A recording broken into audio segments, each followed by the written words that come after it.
How's it going, guys? It's Mr. Lone Wolf, and today I'm going to go and do, it's kind of two missions, mainly is this one, Landslide in the southwest. It's just at one of the roadblocks on Chernokamensk that I'd like to get cleared, just to see what the route's like. Yeah, it's another excuse to take the Tatra, really. And yeah, that's the roadblock kind of up there. I'm going to circle out the garage, go to that warehouse that I unlocked by doing spring cleaning, follow the road along and unlock it, and that was kind of like the mission. But then in that warehouse in the corner, there's a mission called Heavy Duty where you've got to take a flatbed trailer down to there, but it's a saddle low trailer, and I obviously can't have a saddle low on this Tatra. So I've ended up editing quite a lot of it. I was just going to see if I could like reverse the Tatra under it, you know, just try a few things. Could I, in a pinch, kind of winch the trailer over the back of my Tatra and kind of drag it along, and yeah. But like I said, for the main one was this mission. I didn't want to get stuck into any like massive missions because I didn't go to sleep again last night, and I've kind of been fighting the urge to just fall asleep. So I didn't want to do a really long mission, fall asleep halfway through, and then just never have time to get the editing done. But it was a nice excuse to kind of use this again. This time I've gone for the custom muds.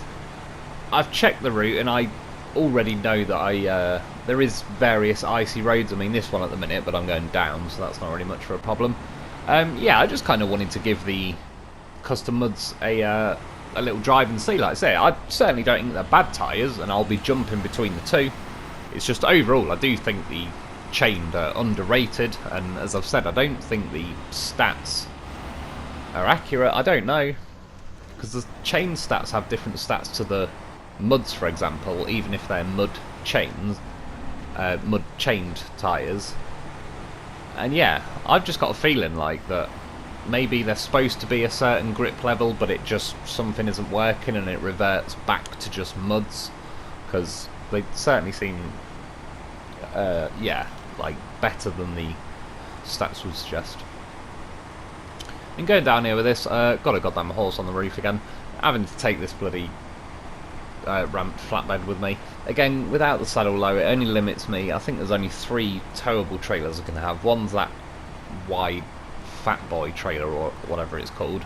One's like the pretty massive wide 5-slot trailer that's kind of, it's like a special objective trailer basically, just without all the stuff on the back. And then yeah, or the 8-slot, which the 8-slot drives me mad because it just catches on everything all the time. So yeah, it's it definitely is a bit of a shame missing the saddle low. Like I said, the mission at the end of this video would have been a hell of a lot easier if I had it, but right now I would definitely be bringing a step deck instead of this ramped flatbed, if I could. And then as well, if I had the step deck, I could pop my loaf on like the little step deck part, and then yeah, that just keeps my weight. For now though, because this is a fairly new truck, I've just been messing around, having a bit of fun, putting the loaf on the roof, and kind of just, it's a heightened way to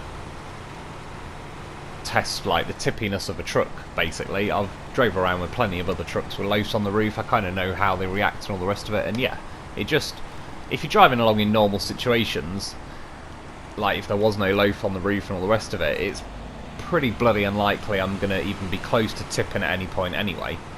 So yeah, this just increases that to a degree. But with some trucks it doesn't really, like I said, the Zix, you don't really notice any difference. The Dolphin's pretty good at not rolling. It still does add a little bit of tippiness to the Dolphin, but, and again, this, it does a bit, but I have to say this, it's not a bad truck for that. It doesn't feel a crazy heavy truck, but it's still not bad for not tipping compared to some of the other stuff anyway.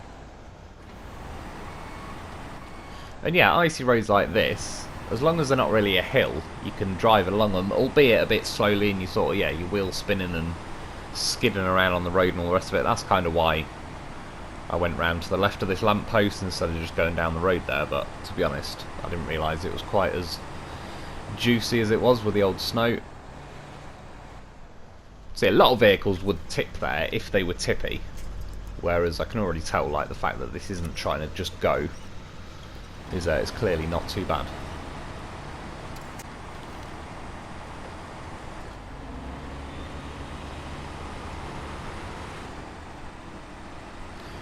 And yeah, this warehouse, again, for people who, I'm sure someone did ask it in the comments actually, I'll have to find it and let them know. But yeah, this the mission to unlock this warehouse is called Spring Cleaning or Spring Clean.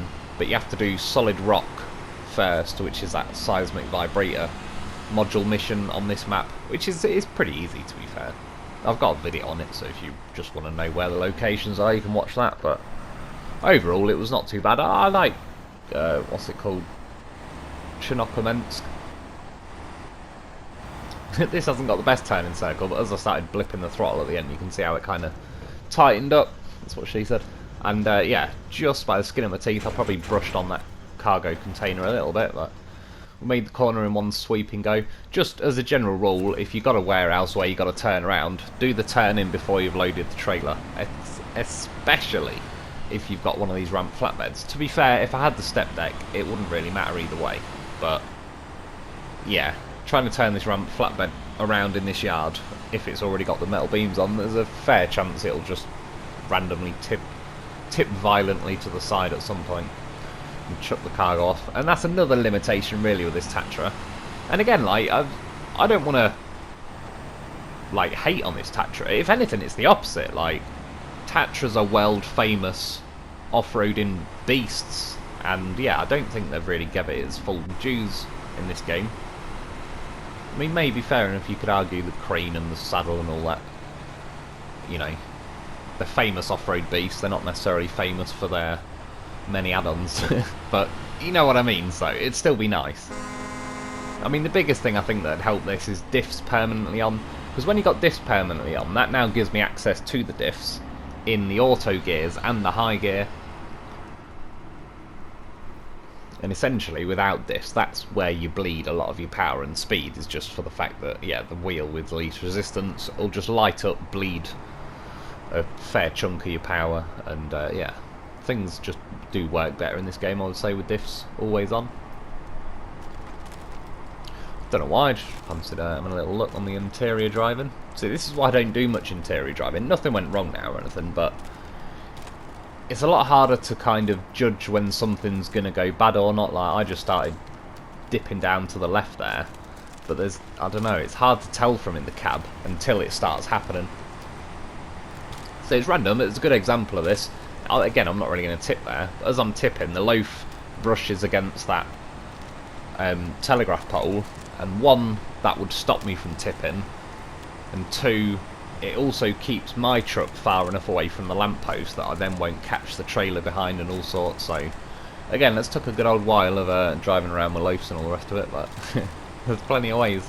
I'm still going to have to work on this 101 reasons to get yourself a loaf video. I reckon I could do more than 101 reasons. It's remembering them all at the same time that's the limiting factor. It's my brain, lack of brain, that's going to stop me making that video. One day. Like I say, I need to keep writing them down, and eventually, after a week, I'll have pages of stuff the goddamn horse can do. Thankfully I didn't have to go left earlier and go into that bloody logging station. And then here's another example now, of an icy road going slightly up. It's bits like this you might just about be able to maintain your speed, but again, without the diffs that doesn't help the situation, because that's the slippery ice already makes you bleed power and speed, and then when you haven't got the diffs as well, that's like, yeah, just doubling the problem. But again though, at least in this section I can kind of scoot over to the side, just at least run the left side of tyres in this left bank of snow, and I've got enough grip to keep going. Just trying to pull my nose around a little bit tighter into that yeah, little snow bank. Of course it has to prioritise all the crappy trees first. It's funny though, because that's blatantly like, that's the way they've coded it. Someone physically sat there and said make sure it grabs the trees that are useless first.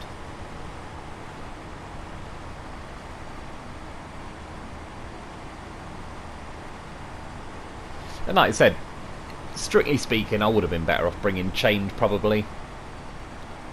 Well, I wouldn't say probably, I'd probably say definitely by now. I'd probably say definitely. Makes a lot of sense. Yeah. But I assumed there'd probably be little patches of like super snow and death snow, etc. along the way. And it'd be quite nice to sort of just see what the custom mods can do. Overall, I prefer them on the Zix though by far. It's just the Zix is weighted so much better that it just takes advantage of those tyres more. I actually think it might be a situation where maybe like the chains are a bit more forgiving if you've got a lightweight truck. They still bite in because they're almost like notchy because of the chains on them. Whereas yeah, any of the tyres that are just essentially coded as pure smooth round tyres, it seems, that's when extra weight now sort of helps them generate grip, or more grip anyway. So this is this section. Again, someone said the other week they were able to go across this bridge, but I definitely can't. I've tried it multiple times. I like the idea of going around this little thing, to be honest. I think it's pretty cool. The only thing I would say, it is a bit of an awkward sod with the trailers, to where, all I mean is, like, imagine real life, if this was your truck, your trailer, your company, this is where you're working, you're getting contracts. If you had a piece of road like this, and you were losing trucks and trailers and cargo off the side of the cliff, you would soon say, right, we need to do something, either make this work around like a bit smoother and a bit easier to drive on, or fix the bridge. So, it wasn't me I was worried about at this point, it's the trailer that will obviously like cut to the inside, and once those rear tyres drop over the edge of that cliff, it'll just swing around and yeah, slide off. So I was using the winch to try and sort of pull the trailer further back onto the corner, and we got to this point. It was going a bit iffy, to be honest. I'm not quite tipping yet, but it's pretty close.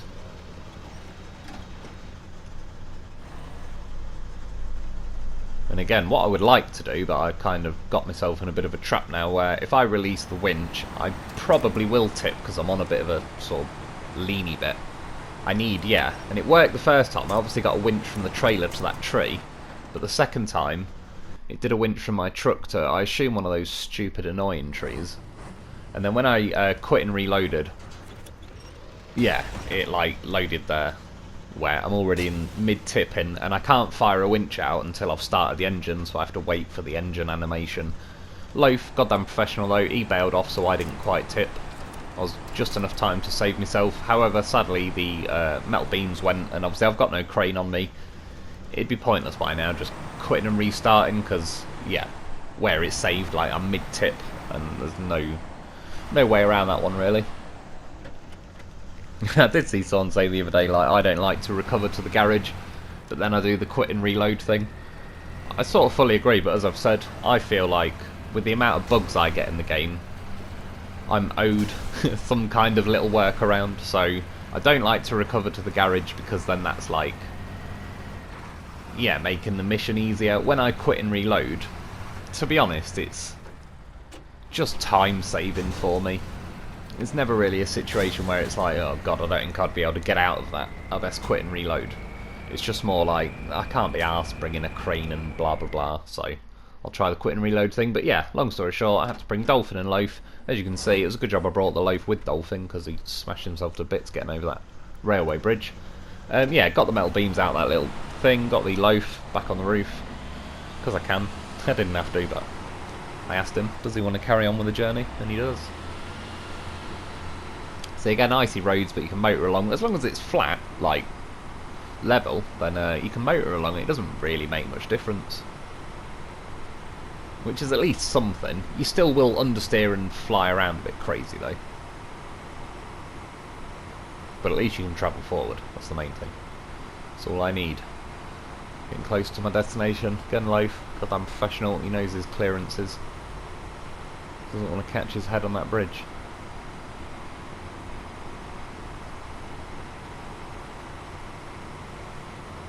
And yeah, one of the main reasons, like, there is a way around this roadblock. Right, as I aim the camera down, veering off to the right, that's normally where I'd go, and you could sort of see straight ahead through the trees. It's up a bit of a mountainy slope. I have to say though, for that mountain slope thing, I have got over there with trucks with custom muds. I think I did get the Zix over there, but it's that like rock that's like black ice with on smooth rock as well. So you'll wheel spin a hell of a lot. The only thing is, on that route, there is a couple of immovable trees that I was able to winch to. But yeah, I just wanted to, I was more curious, like, what this alternate route, well, in theory it's supposed to be the main route, and the route I've been using all the time is the alternate route. But yeah, I kind of thought, well, we'll open it up and see, like, is this route any good, or is it worth just sticking to the other one? And just jammed it in high gear now. To be fair, it's not the quickest. It was, again, bleeding a little bit of speed and that by wheel spin because it's not got the diffs on. However, I like the fact that it gives you plenty of revs usually in high gear, so yeah, ticked along at there pretty nicely. And what's it, is the payout 7 grand something? That's, like, it's not great, but considering how stingy some of these missions are, that's not that bad for like a pretty simple journey. The only hiccup really was, yeah, that little bridge section. Worst case, there is ways I could avoid that. I could have gone back up the railway a bit and just down the hill to the sort of right of the bridge. Yeah, so that's that mission done basically. And again, I could have just ended the video here, but I was like, sod it. I ended up doing this next little bit for my own curiosity, so I've edited quite a lot out, but it just gave me a chance to talk about a few things.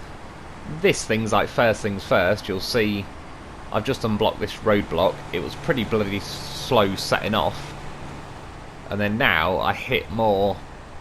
It might well be death snow this, because of how insanely slow I'm going, and I've got the muds, the custom muds, and that's where possibly chained would have been even slower or got stuck. In death mud is like this new sort of exclusive to phase 4 so far really, and yeah, it's only really the custom muds that like it. See, here just shows you though we should be able to have a saddle low, because I can reverse a saddle high under that trailer without even touching the trailer. I just thought, you never know. I wasn't holding my breath or anything, but you just thought, I never know. If I reverse the truck under there, imagine if I just press attach trailer and it does. For some reason it was letting us use the saddle high as a saddle low. Again, I wasn't holding my breath because that doesn't really strike me as something the devs would be, I don't know. They don't seem to be in a rush to do convenient, nice things for us like that. They spend more time patching, quote unquote, that sort of stuff, convenient stuff out of the game. Yeah, so I obviously just reversed under the trailer and I winched it, dragged it all out the yard and everything. I put the winch to a different winch point on the trailer because I kind of wanted it to flip at some point and try it this way because it's just a flatbed. It's basically like a flat sheet of metal. I'm going about as fast as I would be anyway. Again, I'm not got the high range gearbox or anything, so I'm not going to be flying along. Got to the here and I was like, well, I don't know, this won't help. And it was catching on some of these slabs, honestly not many. It got over here a lot better and smoother than I thought. And again, I'm not saying I'd recommend this. I'm just, strictly speaking, I would have been a lot better just bringing the Dolphin and Loaf in this situation, because yeah, could have had saddle low, etc, etc. I just wanted an excuse to drive the Tatra as a new vehicle. This is that awkward bridge, quite near to the landslide that's quite near to the gateway. And overall, those custom muds, they still didn't start like understeering and skidding to the right. The trailer eventually slid off, but I'd made it over by then, so it didn't really matter. And then on the way, I was like, oh yes, I think I've got a good idea. Looked around like, yes. I stashed myself a Bruce and a Loaf down here from weeks ago, really. Well, I'll say stashed. More like left and couldn't be bothered to click recover. Well, that actually isn't true. I do leave trucks around because this is precisely why. I can't plan if and where I'll need them, but there's no gain to just hit and recover and then it's sat in my garage. I may as well, if it's placed somewhere strategically on the map, then why not? Yeah, so I used the Tatra to fuel Bruce because he was out of fuel, because I gave the fuel to the Paystar when I did the build farmhouses, additional farmhouses mission. Tried to use the crane to flip this trailer. The crane's a gutless piece of crap, so that wasn't. So I was like, right, from my scout fuel trailer kite flying days, learnt a thing or two with the hauling trailers behind you. And again, I'm not going to be going fast enough in Bruce to be literally flying this trailer, but same principles apply. It's just the back end of the trailer is going to be scraping along the ground, but there's going to be practically zero friction with the angle it's on and all the rest of it. Bruce is pretty solid, so he shouldn't worry about tipping or anything like that. And yeah, it's going pretty well. Again, I have got a saddle low.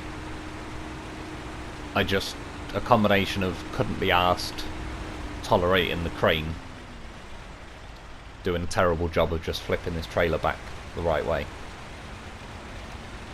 If the crane worked how it should, and I could just lift the trailer, then yeah, flipping it would have took 10 seconds. But I could only get it like just off the ground and then the crane would become gutless, and yeah, not worth it. I was also curious at this point, to be honest, because it's one of those missions where I've got to drop the trailer off. I wondered, like, would it let me just drive into the mission square and it'll take the trailer off me, or is it gonna kind of refuse until I physically attach it to my truck? Gut feeling, by the way, was that it'll take the trailer off me, like now, as long as I drive into the mission square. Yeah, that bridge just drove over that. I think it was called the main bridge or something like that. Yeah, it is a pretty main bridge. Got that built a little while ago. Funnily enough, actually, it was Bruce. It was ages ago I built that bridge, and it was Bruce and Loaf that built it. And then it was sat there for ages, and then yeah, I used it for fuel on that build additional farmhouses mission. And then it's coming in handy again, so that's what I mean. There is to a degree, like quite a good strategic value to just, once you've finished your missions, leave your truck there for a bit, unless you really need it. But because of the money glitch and all the rest of it, I generally own, like, you know, quite a few multiple versions of the same vehicles, so if I leave one Bruce out and about, I've usually got another, and if not, I'll just go and buy another. It's quicker than scrolling across like 20-30 maps or whatever there is, trying to find them. There is a handy little menu thing though, in like when you press down on the D-pad, I think you can click across and it tells you where every vehicle is, like in the garage, or which map it's on, which is pretty handy. If there's a vehicle you think you've lost, it's probably a good little place to check. And yeah, like I said, I edited most of this out, but overall, I have no regrets. I was pretty happy that leaving my Bruce there paid off. And is that another 5 or 6 grand? Again, not great, but considering some of the missions, it's not terrible. But yeah, that's about it for today though. I hope you enjoyed, I hope that helps. Thanks for watching, thanks for Patreon members. Get yourself a loaf, because he's a goddamn horse of a vehicle. And I'll be back soon. So yeah, dog agreed.